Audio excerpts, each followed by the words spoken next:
So now I'm going to move to our author. So I'll introduce our invited author today, who is Laura Czerniewicz from the University of Cape Town in South Africa. She's a director of the Center for Innovation in Learning and Teaching at the University of Cape Town. And as we all know, that she has been working for many, many years on the very important issue related to educational and digital access and inequality.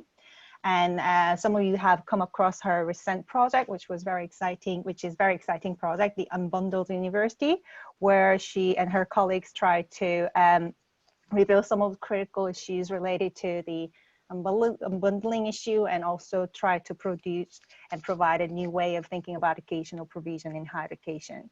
So today she's going to talk about her recent paper called Online Teaching in Response to Student Protest and Campus Shutdowns, Academics Perspective. I bet she didn't expect this pandemic coming when she wrote it in 2019.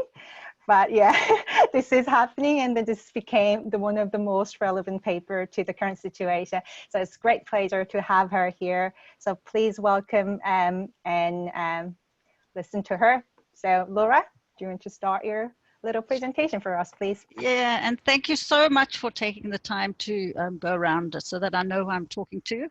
And for even having the videos on. So we generally don't have videos on here in South Africa because of bandwidth issues. So I have sometimes talked to people where there is no video and no introductions, and this is so much nicer. So thanks very much. As you say, I'm going to be talking about the paper we wrote around the period of the blended learning and the student protests, and I'm going to have to stop myself from launching into the comparison with the present moment and actually talk about that period and this paper. And in the discussion and the chat, I'm sure we'll talk further. So this is this period where, right. Sorry, I'm just going to work out why the slide's not moving. Why's the slide not moving? Okay. So this is the period of the student protests, which the wonderful Mbembe described as the meeting of new emerging antagonisms with old unresolved ones. So I think the point there is that this didn't come out of nowhere, that student protests in South Africa have happened for a long time. They've happened since the new government. But what changed was that they moved into the traditional advantaged universities, the research intensive universities. So that was a big shift, and that really changed the dynamic. And they also happened across the sector. So it was less sporadic. And of course, the focus today is on the role of technology, and I don't need to remind this audience that technology is not neutral. So this is part of the environment. It's not other and out there, it's actually integral. And I'm going to talk now about the perspective of a group of academics at one university, which is the university that I work at. Just a little bit of context. So enrollments in South African universities have dramatically increased, and student demographics have dramatically increased. Universities were very much tied to the apartheid system. They were funded according to the apartheid system, and especially the research intensive universities were really around elite knowledge production, very linked to westernized knowledge production, for especially relevant to those of you interested in the decolonizing agenda. And what we've seen, even as the demographics have changed, that the participation rates and the success rates have remained sharply skewed by race and prior educational advantage. So it's really a low participation system with high attrition. And the people who succeed are white and elite, basically. So we've seen this happening in a context where there's been underfunding, in the same way that we've seen in most parts of the world. And in South Africa, the student debt to universities has been huge. So we're talking about, I just did this conversion, about £500 million. owed to universities. So universities themselves were underfunded through the system, the central system not funding them. And then of course they weren't getting money from the students themselves. So we also started seeing other forms of exclusion, particularly cultural and epistemological. So the roads must fall movement was particularly around the cultural and epistemological issues, but the fees must fall was around the financial forms of exclusion. And as I mentioned, this happened right across the sector, all the universities, and there was a lot of coordination amongst students and protesters across the system.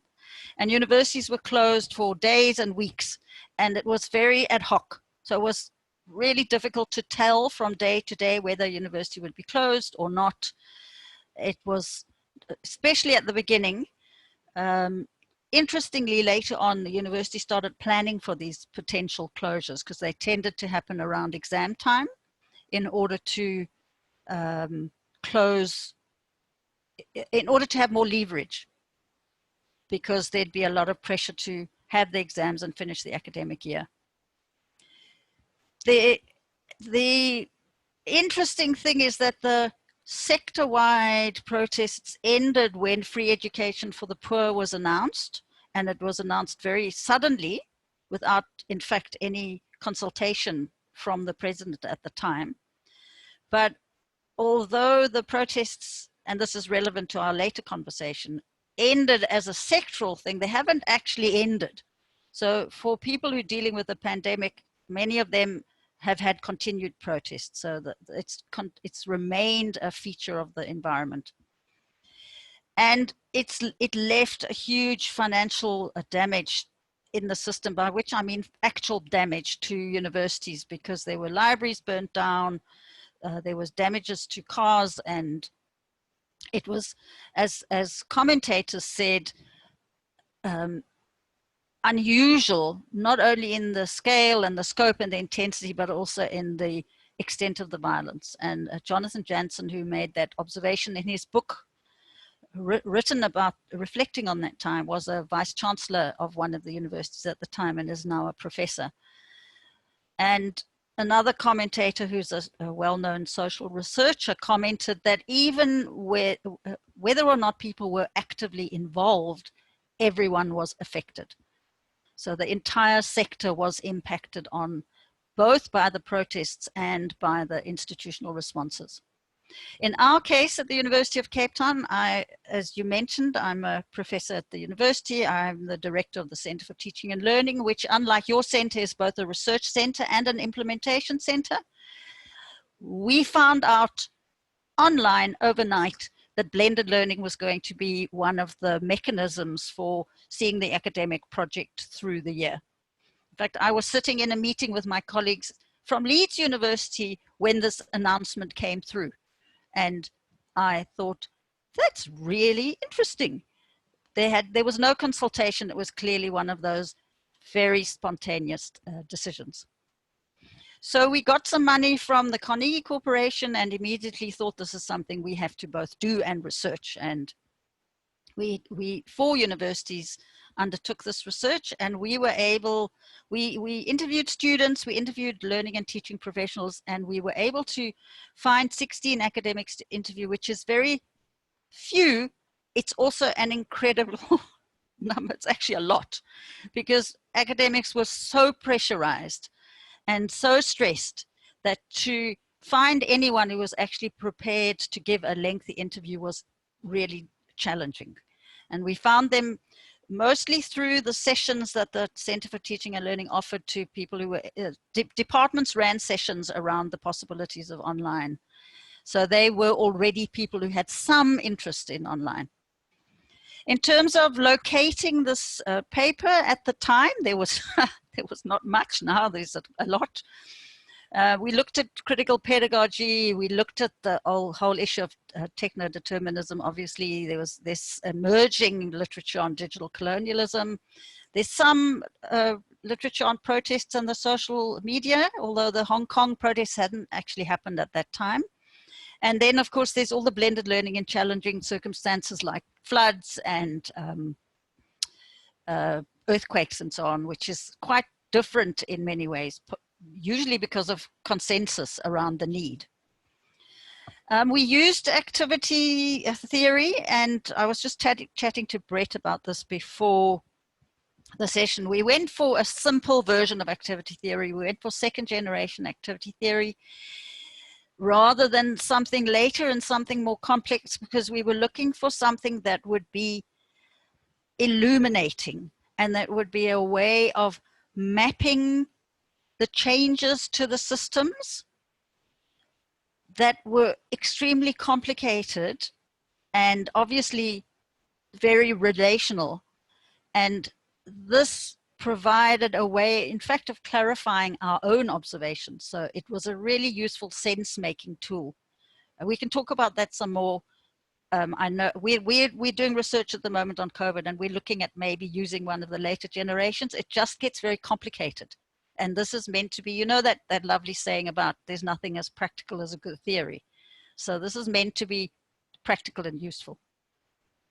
And there is a kind of summary, which I will go through, and I don't know if I can assume that people have read the paper, but you'll see that the interesting areas are, okay, so we've got the academics, and they are considering using or are using blended learning in order to complete the academic year. That's what the purpose of all of this. The big thing was completing the academic year.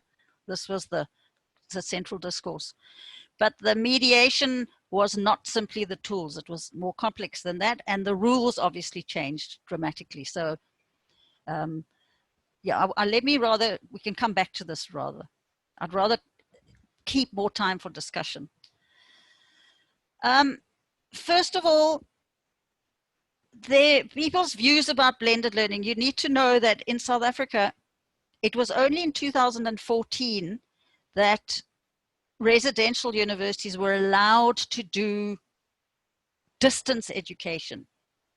Before that, only the big distance education provider, which has got about 360,000 students, was allowed to do distance education. So it was really new, and blended learning was really new. And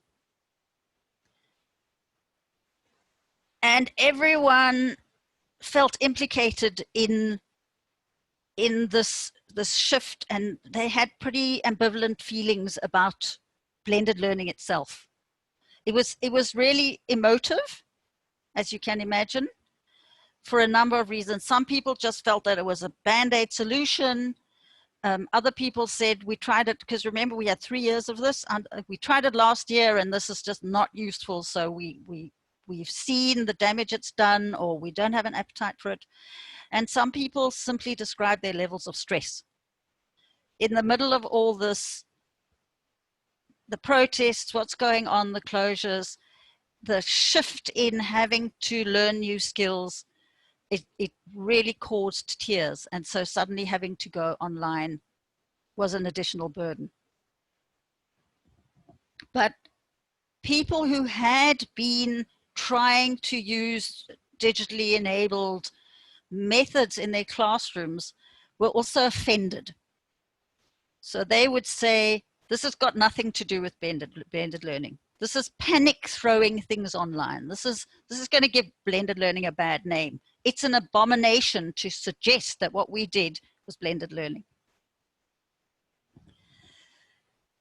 The obvious mediating tools were the technologies, and that was really interesting. These were not the only mediating tools, of course, but the focus here is on the technologies. People used all sorts of other mechanisms for connecting and for trying to take the academic year forward. The learning management system was the main use, and obviously one could get the data on that. But there was also lecture recording, and lecture recording became particularly politicized because you could record the disruptions to the classroom, which has another whole set of questions around that. There were phone chat groups, a lot of use of WhatsApp, short self-made clips. People started using their phones, and people using screencasts. So in many ways, of course, it was a rehearsal for the current situation. But the whole use, the really important thing is that the mediation was mediated by the political situation. And the political situation was disruptive, it was roadblocks. So that image is a drone image of the entrance to the university. So it was not physically possible to drive onto campus. It was only possible to walk onto campus, and even walking onto campus, people would be stopped. The disruptions of lectures was a common mechanism to ensure that lectures didn't happen, and fire alarms were set off constantly. Those were the key kinds of mechanisms to ensure that face-to-face learning didn't continue. But the political dimensions that were mediating this, these activities were also what the central management was doing. That is, both of those images are from the University of Cape Town. That's the main square where a private security was on campus, and there was a huge amount of discomfort about that. Resistance, discomfort, outrage, you know, a whole plethora of emotions. And in the third year, the exams, the final exams were held on the rugby field under massive security guard, and as you can see in that image. So obviously the thing that was the big change through all of this is that there was this expectation that everything would go online.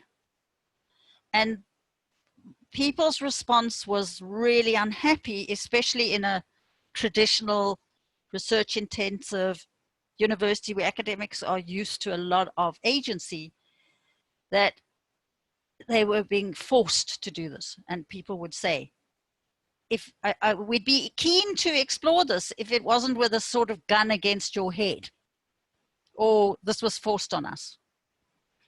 Obviously there's a diverse community of stakeholders involved with this, and once again we're seeing the same thing now. There's department colleagues and disciplinary practices, there's the whole managerial stratum, there's the students, there's the protesters, and I think it's really important not to conflate the protesters and the students and not to homogenize them, because they were not a homogeneous group. They were flat, and sometimes people who were amongst the protesters were not actually students.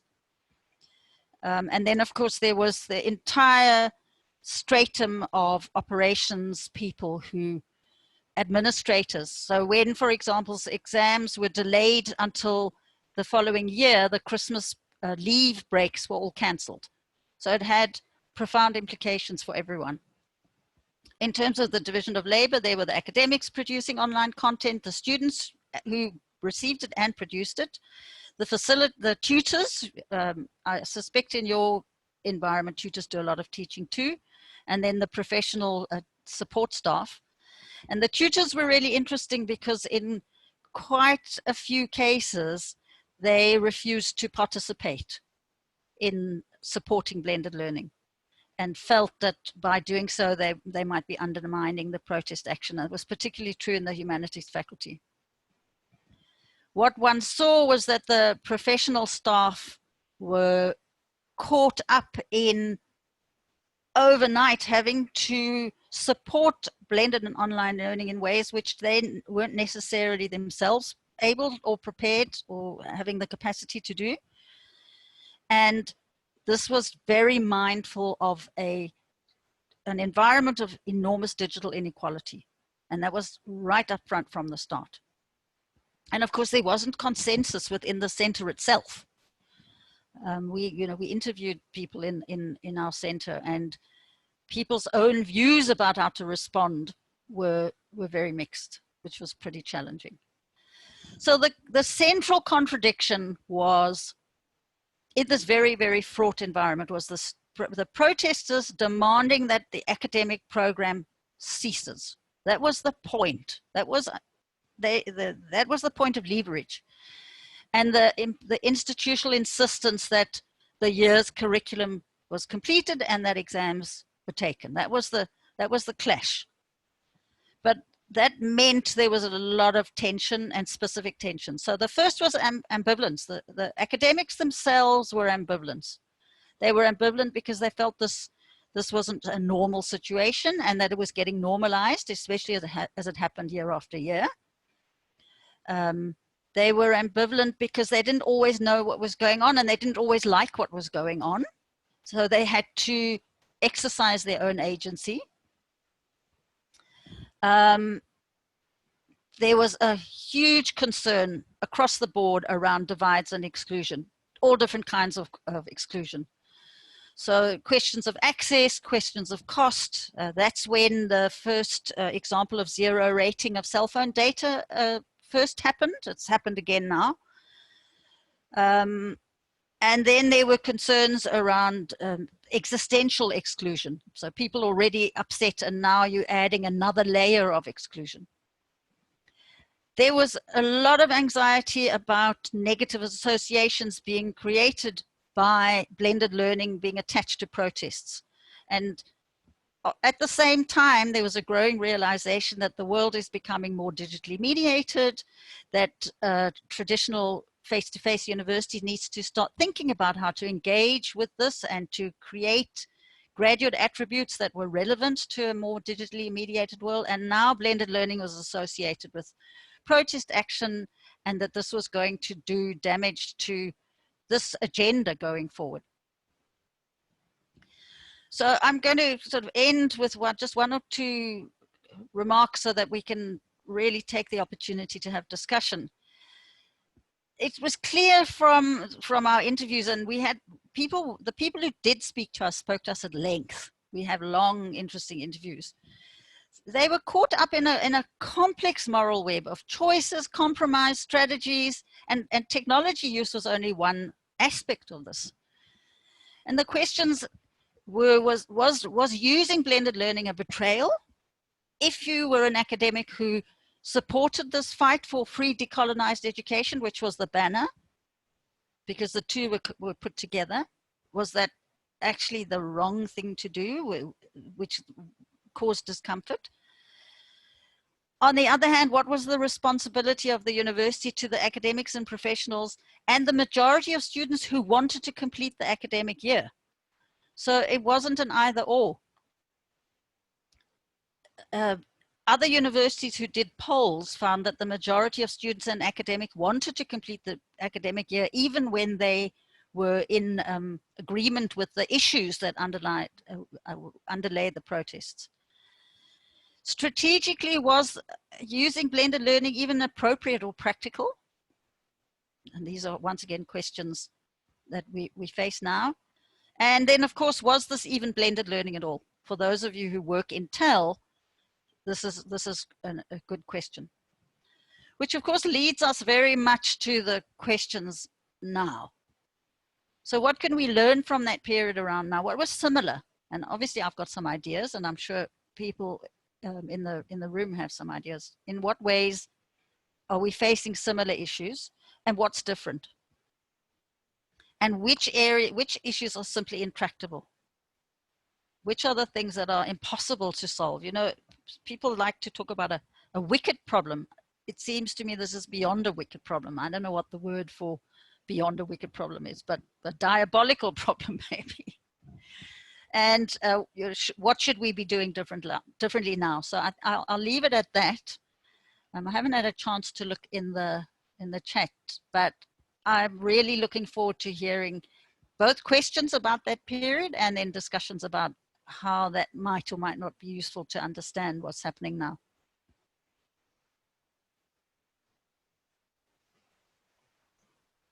Thank you very much, Laura. That was great, 15 minutes. Well done with the summary. Wow, there are a lot to say, but I will just try to be quiet for now. So shall we have, I can see a couple of comments on the chat, but shall we also, I'm happy to open up the floor to anyone having either questions or comments or any of the answers that you want to address back to the questions Laura has posted. So shall we just like open up and see how it goes? So you can use either chat for the question, or if you want to raise your hand, there should be feature somewhere. So you can raise your hand and I can toss the microphone to you. All right, so there was Dave while Laura was presenting. So you can see many similarity with Hong Kong local university. So do you want to make a little comment to relate to your text, Dave?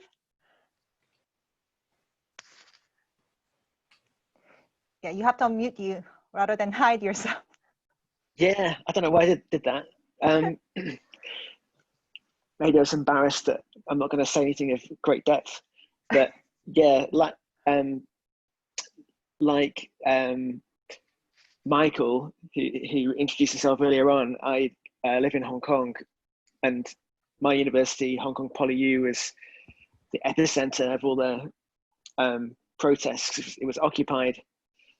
It's got the most central location in the city. Many of the protesters were not students at the university. That's one similarity.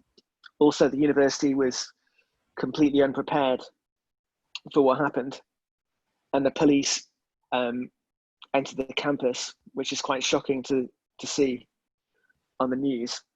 So we kind of went into emergency online learning, and it happened coincidentally just before COVID, as everyone knows. But it was over quite quickly, and I don't think it will happen again. The university's taken so many steps to ensure that it can't happen again, and obviously the government has too. It was purely political and not economic. It wasn't to do with decolonization. Some people here actually support the return of colonization in a way, in that they are quite nostalgic about the days of the British. And then also, I would say the university had a chance to learn a lot from the experience, to be more ready for COVID. And it has been quite a different experience since then. So I don't feel that the students saw blended or emergency online learning hit as a betrayal of their demands, really.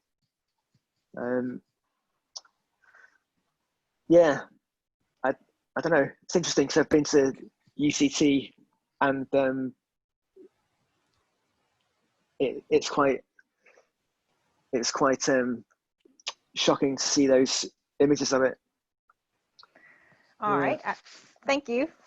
Nice lead on. Yeah, it's interesting to see different examples. I think Julie, are you there? Julie Voice. You do want to, make the comment about the comment that you made on chat.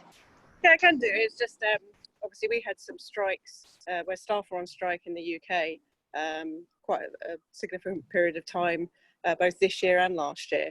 And we sort of sit in the middle as the ed techs, and the question comes up, well, can we just play the students' last year's lecture recordings? And we don't want technology enhanced learning to be sort of politicized in that way. So for us, we were trying to do as much as we could to discourage it. We tried to say, well, actually it's up to the individual whose recording it is to make that recording available to a subsequent year group, for example. So putting things in place, but I know it's been of concern in other institutions, and so some people have got it written into their lecture capture policy that it won't be used during strike action. But same as Moodle content, if a lecturer had put all the content in advance and it gets released weekly, should they withhold that material as part of the strike action, or should it still go ahead? And if they've withheld it, what's the punishment for the staff? And so there's a lot of conversations that happen that sort of put us in a bad light in some respects. We don't want technology to be used to sort of subvert things. We want it to be used in a positive way. Thank you. It's interesting. So Laura, do you want to have like a little comment response to those two? Yeah. I mean, and also there's a comment in the chat about a double-edged sword. And I think that this role of the learning professionals is really complex. And people assume that these are kind of neutral roles. So you have the technology supposedly neutral, but these roles are not neutral. People have their own views. They are they take up these roles because of their own motivations and their own wish to contribute to education in particular ways. And then they find themselves having to make difficult moral choices. And one has to locate that in a situation of hugely casualized labor, which is a kind of global phenomenon, increasing here, but I know is an issue in the UK and the US and Australia. So people are also having to hold on to their jobs because they're breadwinners and they have to earn a living, etc., etc. So I think that the difficult situations that learning professionals have found themselves in is also not to be, needs to be made more visible, as well as the teaching staff who are casual staff. All right. Yeah. I mean, Sandro, that you're the one who kind of said double. Yeah.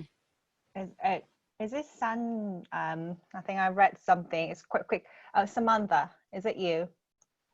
So do you want to? Yeah, you're e-learning professional. Do you think that you can turn on your microphone a little bit and just unpack a little bit about your experiences? Yeah, so I'm part of the EdTech team. I'm in the same team as Leo, actually. Yeah, it's been an interesting one. So it's so we've wanted people to engage with us for a long time, and then suddenly, obviously, they had to, and there was a lot of emergency response stuff. So it was great that people were using things, but they were doing some interesting things like teaching for 2 hours solid on Zoom, which isn't even a recommended technology, because it's just a bit of a scary nightmare. So there was lots of kind of interesting things, and we've got a much better plan. I mean, it was good that we had a plan anyway, that every course theoretically has a Moodle course, and that, you know, that people know that this stuff exists. But now we're getting people to redesign properly for next term. And there's a realization now that online pedagogy, or certainly for the percentage of blend that we now need, is very different to that. And people are kind of going, so we have a course for people, if they go through it fully, it takes about 7 hours. And people are going like, oh my God, you want me to do 7 hours of CPD? And I'm kind of thinking, well, if you don't do 7 hours of CPD, you're probably going to waste 70 hours. And then we're also saying, you know, chunk video, 15-minute blocks. And then one department comes back and goes, well, can we just do 6 to 10-minute videos to effectively still do the 1 hour lecture? And you're like, well, no, because you need to interact that with something. So it really is that kind of bit of, yes, I'm excited that you now know who we are and what we do.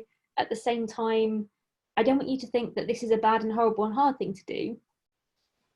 But I know you're going to think that because we're asking you to get well out of your comfort zone. But we need you to get out of your comfort zone to make sure it's a good experience for students. So yeah, it is kind of a bit all over the place. And yeah, Julie, it's definitely seen as a correlation, you know, we're pushing asynchronous because it's got so much benefit, but people are going like, oh, it's just not the same as being face-to-face in a classroom. I'm like, most of what some of you do in the classroom is flipping awful. And what we put online is actually better. So yeah. Thanks, Amanda. I mean, Leo, you're on the same team. I mean, you had a comment. Do you want to also, hey, a few words? Hi. Hey, good to see you. Hello. Yeah, hi Laura. Laura waving.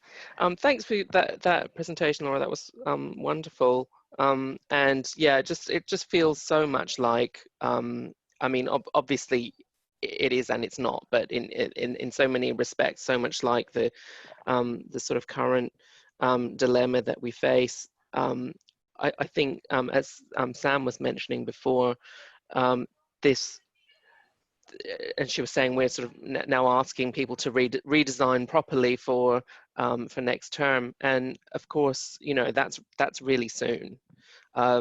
So we're still not going to get to something that looks like a course that was designed for online teaching and learning.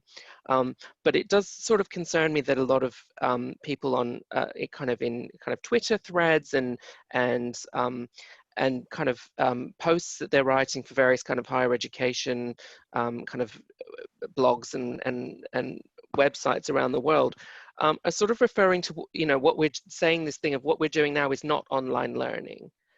Because I think that they're assuming that people understand what they're talking about. And I think it's a dangerous assumption. I think it's just confusing to people to say this isn't online learning, or as Laura was mentioning, the question of, is this blended learning? Because I don't think that you can say that the definition of it relies on it also being of good quality. I think that's another layer. You know what I mean? So I think people are confused when we're saying this isn't really online learning. This is actually online learning. It's just, it may or may not be you know, what we would have wanted it to look like. I think, thank you for that, Leo. I think we have a couple of comments from the Damien and Anna as well. So I'll just read it because I know that they don't have microphone. So Damien says, we have spent many years trying to get teaching staff to embrace technology, which they have now had to do out of necessary. But if they do it badly, it could do more long-term harm than good. I mean, that's similar with what Leo, you said. And also, again, Damien, good quality online education is better than poor quality face-to-face, but some students thrive online, and we need to remember what has worked well when normality resumes. And we have Anna also have worried about the impact on fully online university, which are or should be set up properly. Speaking as someone who has worked at one for years. So, I mean, in this room, I know many of, including myself, many of us have been like spending a lot of hours and times on online education as either as professional researcher, but yeah, things like this at the moment is certainly worrying. So maybe we can go back to Laura. Yeah, good. I was going to toss it, and then you asked, posted questions. Laura, do you have any kind of response? And also, I mean, you kind of briefly mentioned what have done at your university around the protest, but have you seen the overtime, because you said from 2015 to it was ongoing protest, have you seen any of the kind of improvement over time when it comes to blended learning that academics have done there? Or well, there's so many things to say about the shift to the current period, and then there's something else I wanted to say, but some people say, oh, well, it was a rehearsal for the current period. I think one of the things it did is it put questions of equity firmly on the agenda. So they're there. South Africa is the most unequal country in the world, but now when the minister announced that there would be a shift to emergency remote, the Minister of Education, remote teaching and learning, it was much more carefully, there was much more sensitivity around equity than I think there might have been if that period hadn't happened. So questions about designing for multimodal approaches, which would include print, etc. Questions of zero rating of data, that kind of thing was upfront immediately. And I think that's a legacy of that period. Then the questions around how will this change higher education? I'm sure that, I'm sure all of you have experienced people saying, I'm never going to teach the same way again now that I've done X, Y, and Z during this period. And I think that's a kind of global phenomenon. So it'll be interesting to see what that actually means. Another point that has really emerged, and Leo, Leo works in open education, I know, is the question of which kind of resources are available online, because university licenses for books and ebooks, etc., are not transferable into online spaces very often. So the questions of what types of resources can be used are relevant. And then the other thing that, yeah, so I'm kind of throwing out a lot of things at the same time. The questions around decolonization, have those demands been met? So it's one of the things I think has been interesting about this period is that a number of separate areas of work have been thrown together. So you would have the people working in decolonizing the curriculum, who are one kind of category of, it's like a field of engagement. And then you've got the ed tech people who think about digital divides, but that's seen to be a separate area of engagement. And then you've got the higher education scholars who, and now one is seeing that if you can't even imagine a Venn diagram, they're in this emergency remote teaching, they're getting thrown together. So those different forms of exclusion are coexisting. You know, you think of sort of Thurborn, who talks about vital exclusion, which is kind of life chances, which is what we're seeing right now, but then also existential exclusion, which is around the curriculum and so on. And then the other thing I really do want to talk about, if we and not lose at some point, and I hope Brett will come in here, is to what extent is activity theory a useful way of trying to unpick this, what's happening both then and now, because it's so confusing and there's so many aspects. And so these theoretical frameworks need to help you do that. So I hope we can pick that up as well. Thank you. Actually, Brett had a question, but before going to Brett, so Brett may ask that question exactly, Laura, but Jane, you kind of talk a little bit about your context of the critical education. Do you want to kind of bring that up too? Oh, sorry. Yeah, so this is something that we've been grappling with where I work. It's quite a small niche institution, higher education institution, but we're training clinicians and we're training them in touch therapies, we're training them in diagnostic techniques, we run training clinics in our building. And this has been actually really difficult. We're just about to reopen our training clinics this tomorrow, having been given go ahead by the government to resume this, but the volume of work that's gone into opening, a training clinic of this nature, and the costs involved of providing all the additional protective equipment, reorganizing. We have a Georgian building which doesn't really lend itself to a COVID secure kind of environment. And we now have a whole bunch of students who have missed 4 months of clinical training who we somehow need to graduate this year. So there are some aspects of online training and higher education that translate quite poorly, and even the ones that don't involve touch therapies, where we've been able to move everything online on Zoom, we're still struggling, as in quite a lot of telemedicine, with the newness of that and still the safety of that in terms of diagnostic approaches, etc. So the costs have been amazing in terms of actual pounds, shillings and pence of buying things, and the cost of time has been really, really high. And then the cost to the students of the kind of missed education and the sort of ongoing future. So it's been a really interesting option, and the related professions are having exactly the same thing happening within the practitioners who are already working, already skilled. So yeah, there's a lot to think about in there, but it's not as easy. There's just some aspects. I mean, my husband's doing a music degree, and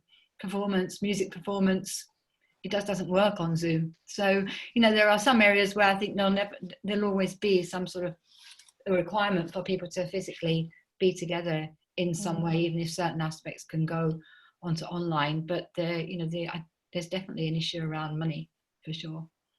So there's slightly different angles perhaps. Yeah, I'm teaching on the course How to Teach Online, actually, for academics at Lancaster University right now. And the one thing I learned a lot was how much I was ignorant about all these disciplinary differences before, because I always wrote a paper on my own, based on my own practice and social sciences. All the things that I learned over those 10 years of research is just not working for them. And I felt like so tiny.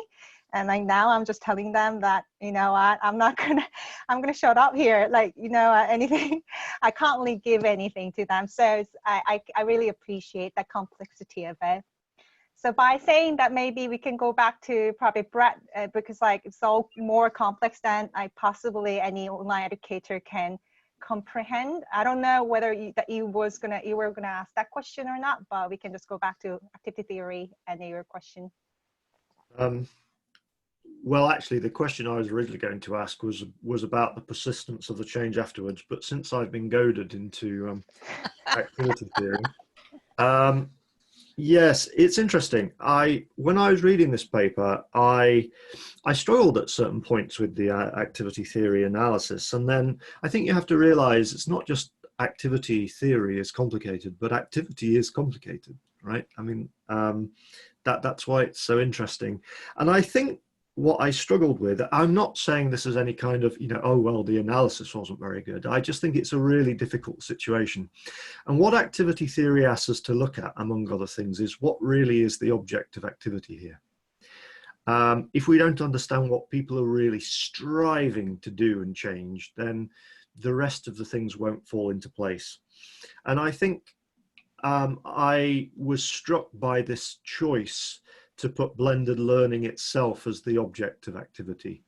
That at some point struck me as justified, at other times I didn't like it. You know, is that really what people are trying to do? Or is that just an artifact that they're using to accomplish something else? That struck me as a difficult issue. And it struck me at different times in different ways. I mean, in today's presentation, Laura's talked at some points about what people were trying to do was to just get the year finished or something like that, right? Yeah. And so you could imagine putting blended learning up the top as an artifact that helps people to get the year finished. Yeah. And if you do that, for example, that removes some other problems. It's going to add some new ones though. Exactly. It removes some other problems because, so for example, one thing I was struck by in the paper was, okay, there's this entire strategy of front loading because the teachers know that the protests are going to happen at certain times. So actually that would be a rule. If you were focusing this on finishing the year, then actually front loading is one of your core rules that the subjects use to interact with the community, is we front load the interactions at certain times of the year. I might also say I'd have put something like, you know, I forget if it was exactly called this, but like an accountability regime, the accountability of the community to the object that everybody's pursuing. That would have put that in the division of labor or something like that. So then I was thinking, well, why is the blended learning the object of activity?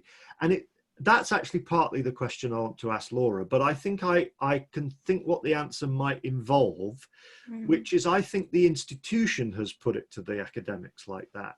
I think the institution has handed down a tablet of stone called blended learning, which in the end people are not happy with, and that's what we get by the end of the paper. That's why I came back to kind of understanding by the end of the paper why it's there. But the university has created that problem by calling and forcing everybody to conceptualize this from the beginning as a problem of blended learning, right? And then by the end, everybody hates that. But for quite a long time, people were stuck in the rut of thinking of it like that. So I'm guessing that might be part of the answer. But what's the position, Laura, in your view, of blended learning as a concept and an object in this activity system? Does that question make sense to you? Well, in fact, I'm smiling because when the three of us sat down to fill in that, you know, when we had that, the one with all the filled in bits, we had exactly that conversation. Because of course you do, and that's where that's really the rich conversation actually, because that's where the sense making happens. And that's why I was talking about to what extent does this help you articulate, you know, how does this help you with sense making? So the fact that this was handed down was the point at the end of the day. But it was so contested, and yet people were not prepared to stand up against it given the additional stresses that they had. So I think that's why it was the object. But we, you know, if any of you are planning to use blended learning activity theory now for the work that you're all clearly doing around the COVID stuff, you're going to face that question again. And in fact, I would say now that what we're actually seeing as the object is not actually just blended learning, it's fair blended learning. So what's really come to the fore is the object of equity. And it's interesting that when people have been talking here, that you haven't mentioned it in quite the same way. And I'm quite curious about that in your context. Because I know when I've spoken to colleagues elsewhere, I was in a conversation with people in Australia, they said, this process of going to remote teaching in Australia has really made us confront equity and the diversity of our student body that we didn't have to do before. So I'm also interested to know whether, sorry, I'm slightly changing the topic, but I'm also extending it. To what extent has that happened in your situation? All right. And how would you use activity theory now? All right. So shall we open up? And then, is there anyone who wants to respond? So have you noticed any inequality, and especially around digital technological access and so on? Leo? I could say something about that. That's definitely been at the forefront of the way that we've been trying to think about our recommendations and our staff development, and really the framing of what what we're trying to achieve. It's and that's one of the reasons that we've really pushed people into thinking about asynchronous learning activities, about low bandwidth, about not necessarily thinking that you're going to, instead of having a 2-hour lecture, you're going to have a 2-hour Zoom class, and that's going to be, just that problem solved. But for people who have never been used to thinking about teaching online and think about the online space as simply somewhere to put material so that people can find it, then obviously translating the live face-to-face teaching into a live online teaching is the thing that seems to come most naturally to them, and the idea of redesigning learning to happen asynchronously, not with people in the classroom, but with students working on their own or working in groups when you're kind of not there to support them or answer questions, is that's really challenging. And it's not that people don't see the importance, but they do feel kind of very challenged by this. I mean, we have good comments here from Julie. Julie, you want to come in and kind of talk about what you have tried to do there, in line with what Leo was saying? Sure, I can do.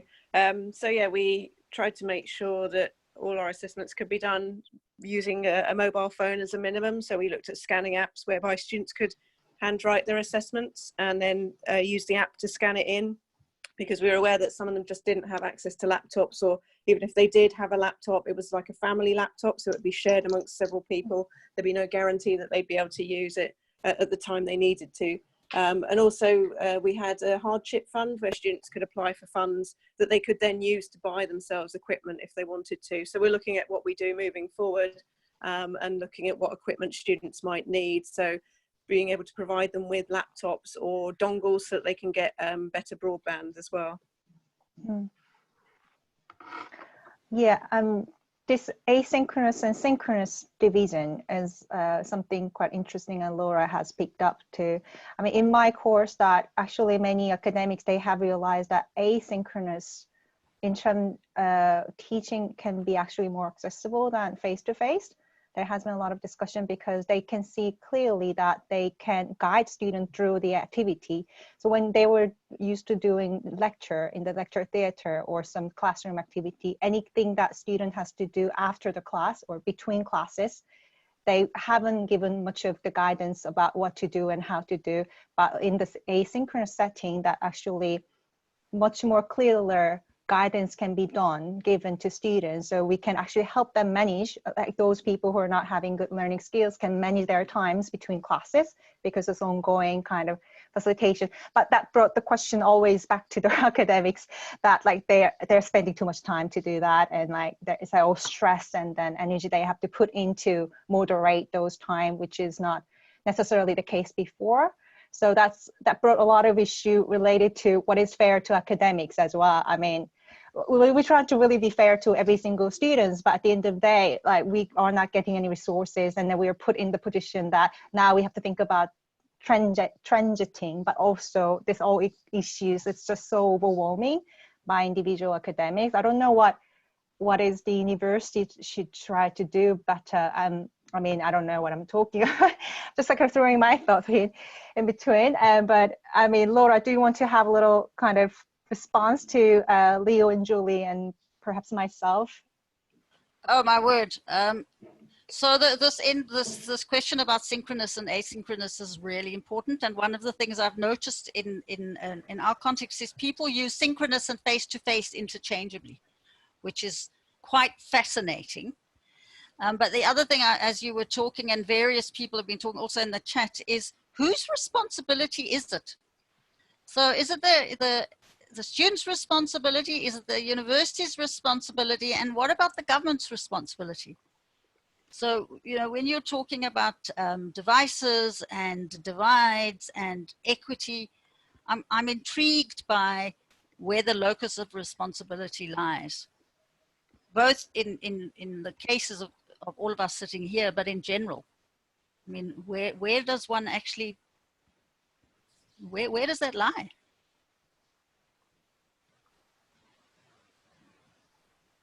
Nobody's answering me in the chat.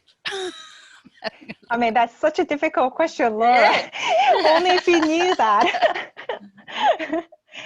Well, so in South Africa, the universities are buying devices for students. They're buying, in some cases, they're buying phones, they're buying laptops, they're buying tablets. They're sending them out. They are couriering them through, you know, the most remote parts of the country. They're buying data packages. They're buying data devices. They're buying, and then the whole zero rating with the cell phone providers. So there are 100 webs. Is it 100? There's a list of educational sites that are called, they're whitelisted, where you don't use data to get access to them, which is linked to the pandemic. So it's at various levels of the system that this is being engaged with.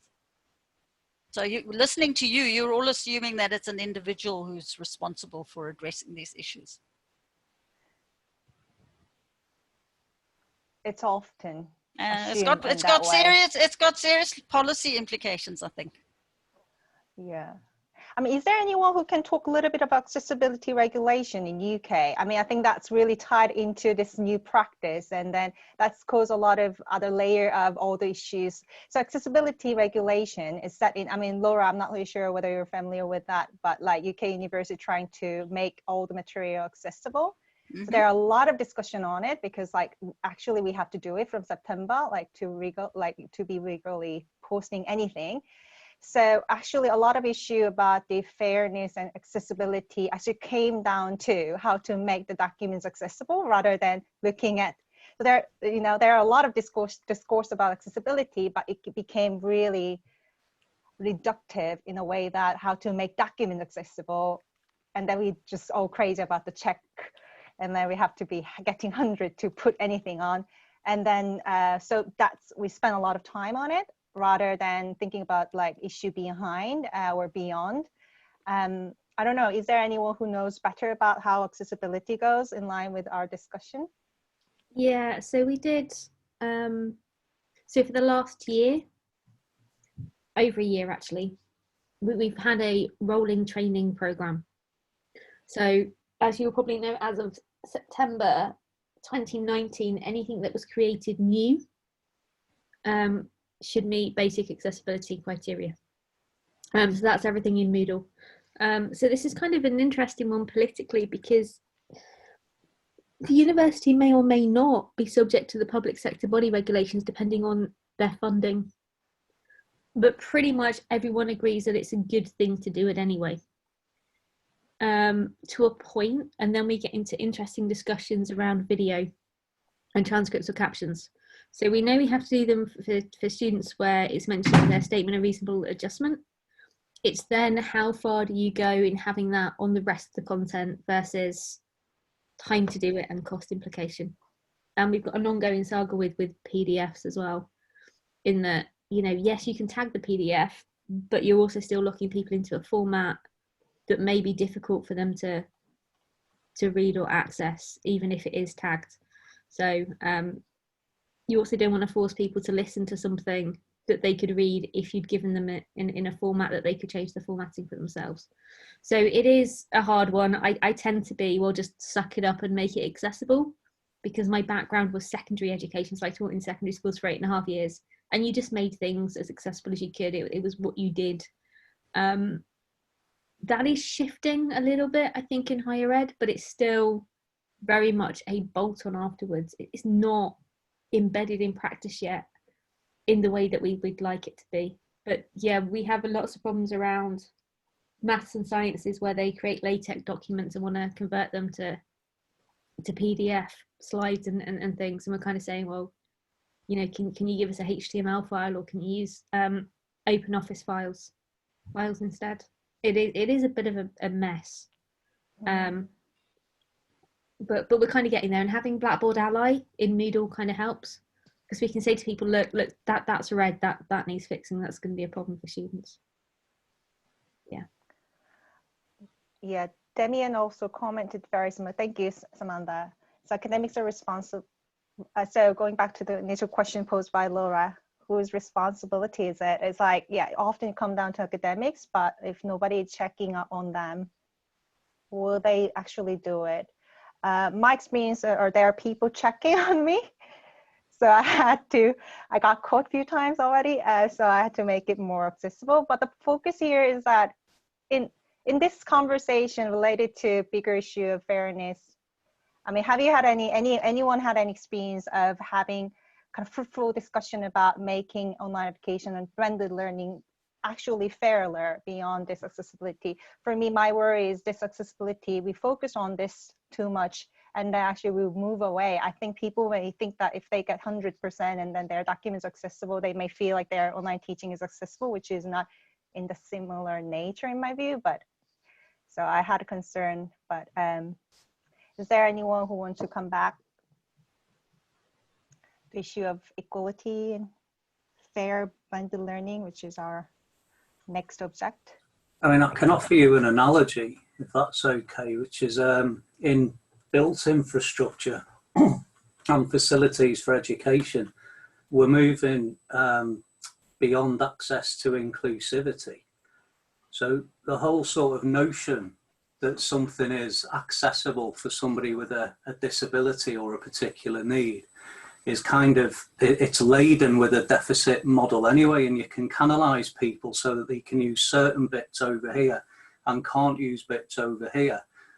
Whereas the philosophy of moving beyond access to inclusivity means that from the start, it was kind of accessible rather than, it was inclusive for absolutely everybody, and absolutely everybody could use it, if that kind of makes sense. So just as an example, which I know isn't about learning or technology, well, it is about technology, but if you looked at, say, an access ramp for a building, it's an access ramp. It's not a wheelchair ramp or a ramp that can be used by a pram. It's an access ramp.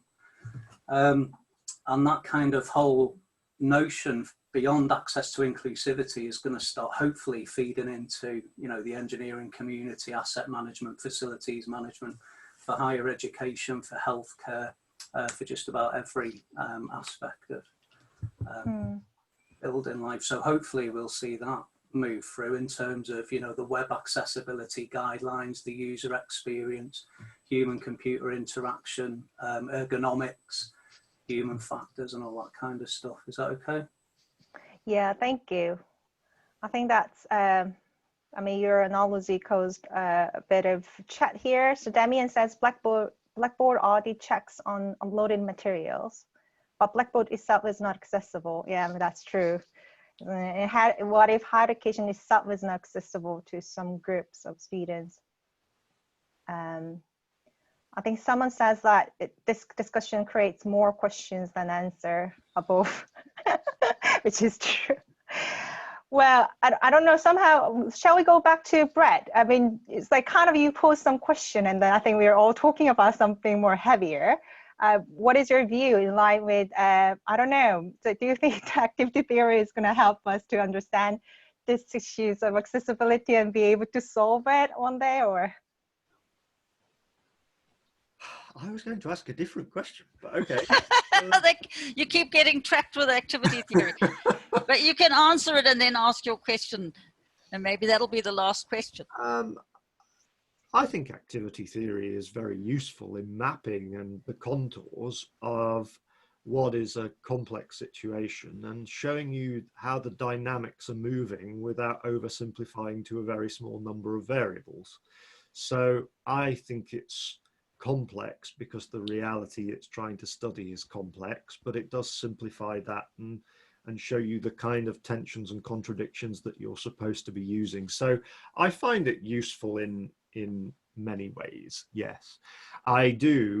I mean, I had a brief chat with Laura before this anyway, but I do find sometimes one of the most useful things is to put activity theory into the hands of participants, which is actually giving them some of the load of understanding the theory. But because it's a theory that's all about changing your practice, actually putting it into the hands of participants and seeing what they do with it is one way of actually opening up new vistas. You often find people thinking of new possibilities as they work through it, and that's the whole point of an approach like the Change Laboratory. So yes, I'd continue to think that it's useful. And actually, I suppose the question I was going to ask, it can be, it can be bludgeoned to be related to that, which is part of the discussion in the paper is about the fact that this institution has a particular institutional culture, usually. And I forget the word that's used, but I think it might be collegiate or something like that. So it seems there's a very reflective approach in which I don't know if I'd go as far as consensus, but, some sort of broad agreement is reached before anything new is implemented. Things are not handed down and just everybody has to do it with a metaphorical gun to their head. And the whole thing is, but that's not what happened this time. The gun was held to the metaphorical head. So I think my question is partly about then, well, okay, after the immediate pressure of the protests dissipated, once the government's announced its new initiative and the protests recede a little bit, what happened then to the culture of the institution? And how was at all blended learning then absorbed back into this collegiate culture and debated and discussed and unpicked? And how has this happened sort of after these protests? So there's probably 3 points to the answer. The first is that there hasn't been consensus about the use of blended learning, even during the pandemic.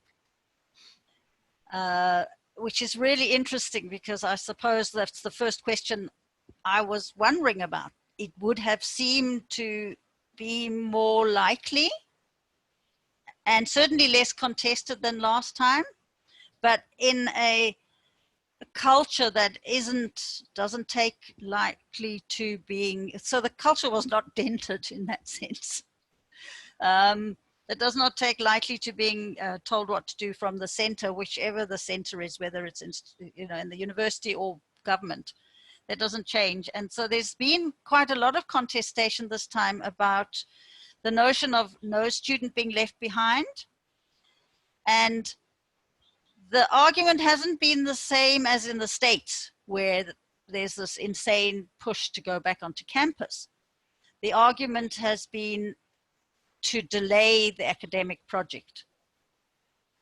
So in order to ensure that everyone can participate, the argument, so there's been hashtag kinds of movements around no student left behind, stay offline, that kind of thing that has suggested there are different ways of doing it, even this time. It's been, it's had less traction, but nevertheless, it has still been the case. And then in terms of your question, blended learning definitely did get a bad name in my institution. So I also chair the University Online Education Committee, which is around the long-term strategy. And I remember when the representative from the humanities faculty was asked to join this committee, he said, is it about blended learning like the protests?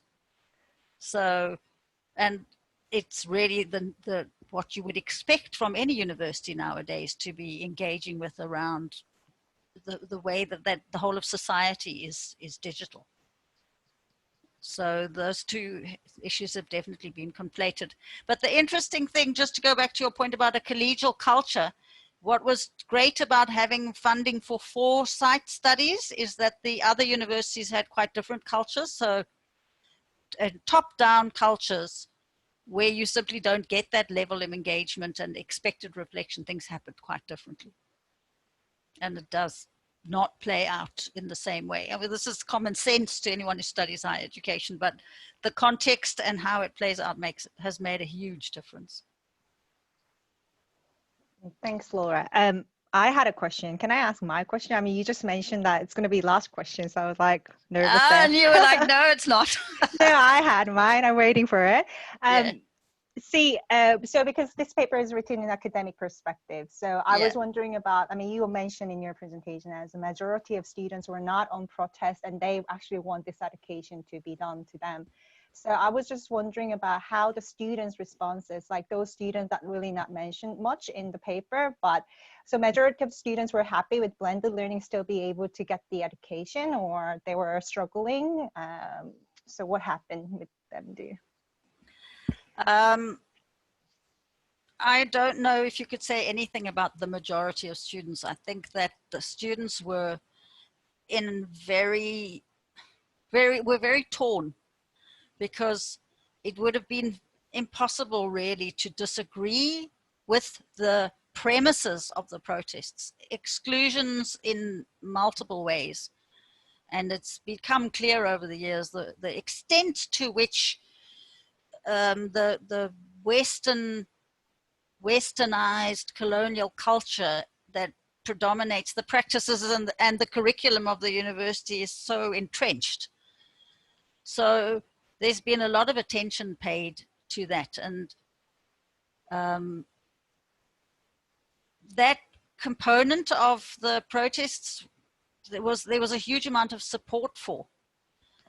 And similarly, the question of fees is a burning issue, even at a really elite university like mine, you know, which is the only university ranked in the top whatever in the world, the only African university, etc. There are people who have very dire poverty situations, and it's much more the case than one would imagine.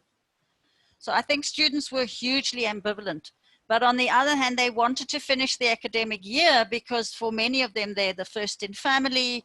They are going to be earning, they're going to be a breadwinner as soon as they leave. Their entire families have put money together for them to, you know, they've invested in their education. So the complexities of the situations that students found themselves in was really difficult, I think. And those are very difficult stories to tell. Okay. I'm going to write a paper about it too. Well, you know, we've got the data and we've been struggling with the paper actually, because to do justice to that is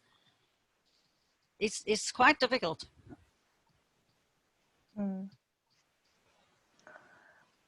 Okay. Well, thanks for answer. I mean, I suppose some things there aren't answers for. Yeah. Actually, that's why I was talking about intractable issues. You know, they're intractable in terms of practice, but they're intractable as responsible academics, as responsible scholars. Certainly.